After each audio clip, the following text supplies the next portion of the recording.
The best part of it, honestly, of the whole thing was I enjoyed watching the two of them actually fight.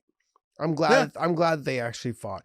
I enjoyed those two guys because no matter what, I don't care if they're 51 and 54. To me, I've got so much respect for them. You know, Mike Tyson lost 100 pounds to get in there and do what he did. And what I liked was that he took it serious. Not only did he take the weight loss serious, he took the competition serious. He went out there and tried to knock fucking Roy Jones's head off. And I loved every second of that. And I thought Roy had moments in the fight. I thought Roy lost. But I mean, like, I'm okay with the draw. I don't give a shit. Who cares? I wasn't tuning in. I wasn't tuning in to watch to see who won. I was tuning in to see, like, okay, do they look like geriatrics guys or do they look like, you know, real fighters?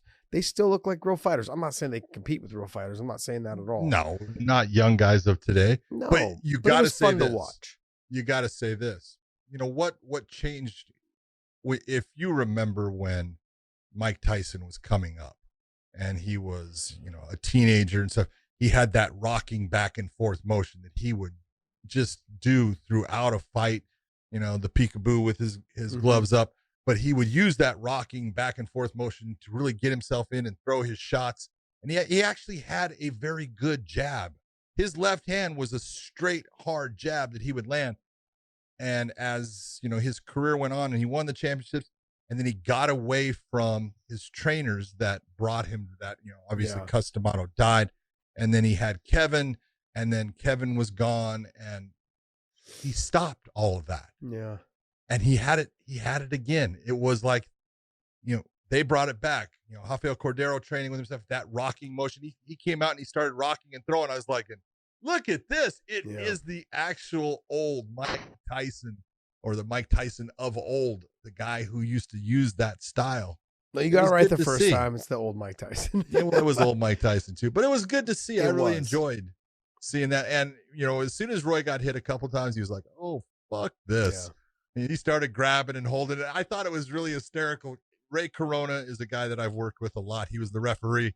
Ray's a good guy. He's an old time OG from Bassett. So he used to be a gang member and got in all kinds of trouble and has gotten himself, you know, straight and done all kinds of things. And he's a good referee now. Mm-hmm. But he's sitting there and he keeps on warning Roy to hold it. No holding. And I'm like, what are you going to do? Ray, you can't take points from him. There's no There's point. no points. There's nothing. What are you going to do? Nothing. Stuck, dude.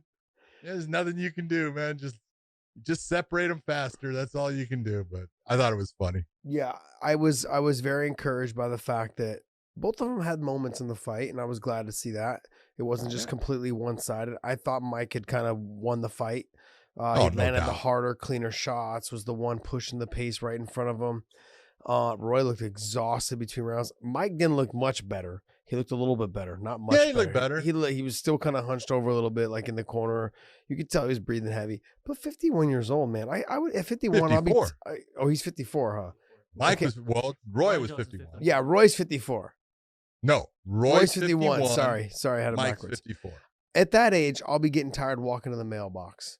Okay, so like that's kind of how I feel about Trust that. me, I do. You know, yeah. It's so the fact that we got to see them, I for what it was, I was glad to see it.